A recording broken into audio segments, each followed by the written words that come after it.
بسم الله الرحمن الرحيم قل هو الله أحد الله الصمد لم يلد ولم يولد ولم يكن له كفوا أحد. The fifth most common question asked by the non-Muslim is, why does Islam allow a Muslim man who have more than one wife? What does Islam say? Allah says in the Quran, in Surah Nisa, chapter number 4, verse number 3, marry women of your choice in twos, threes or fours, but if you can't do justice, marry only one. Quran says, marry women of your choice in twos, threes or fours, but if you can't do justice, marry only one. That means only if you can do justice can you marry 2, 3 or 4, otherwise marry only one. Quran also says in Surah Nisa chapter 4 verse 129, it is difficult to be just between your wives, but don't turn away from them altogether. Many people think it is compulsory in Islam that you should have 4 wives. It is not compulsory in Islam to have 4 wives. It is optional. Marrying more than one woman is optional in Islam. It is mubah. But if you marry more than one woman, and if you don't do justice, then you have a problem. So if you marry more than one woman, you should be able to do justice between them. Let us analyze what are the logical reasons why Islam permits a Muslim man to have more than one wife. By nature we know males and females are born in equal proportion.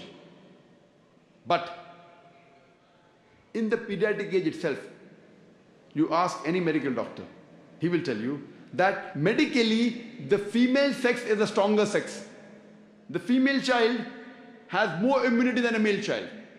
The female child can fight the germs and diseases much better than the male child. So in pediatric age itself, there are more deaths among the male children as compared to female children. So in the pediatric age itself, there are more females as compared to males. There are wars taking place. In the wars, there are more men who are being killed as compared to women. As life goes on, deaths take place due to accidents, due to alcoholism, due to drug addiction, due to disease. In all these cases, more males are dying as compared to females. And today's statistics tell us that the average span of a woman is much more than the average span of a man. Today there are more females in the world as compared to males. In some third world countries like India, where I come from, the female population is less than the male population. And the reason is because of female infanticide and female feticide.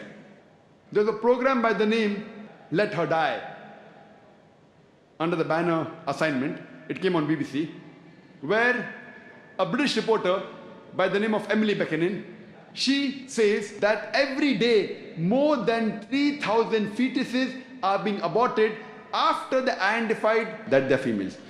In India alone, more than 3,000 fetuses are being aborted after they identified that they're females. If you multiply this number by 365, the number of days in a year, we get a figure of more than 1 million fetuses are being aborted every year in India after they identified that they're females. And according to the report of the government hospital of Tamil Nadu, out of 10 females born alive, 4 are put to death.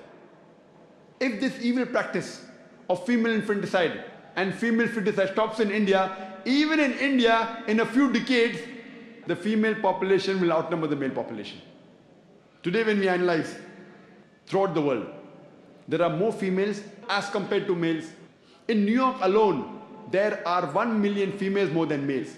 In USA alone, there are 7.8 million females more than males. In UK alone, there are 4 million females more than males. In Germany alone, there are 5 million females more than males. In Russia alone, there are 9 million females more than males. And God alone knows how many millions of females are more than the males throughout the world.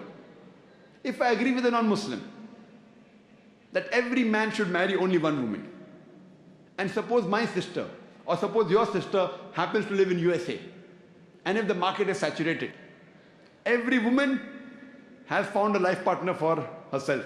Yet, there will be 7.8 million females who will not find husbands.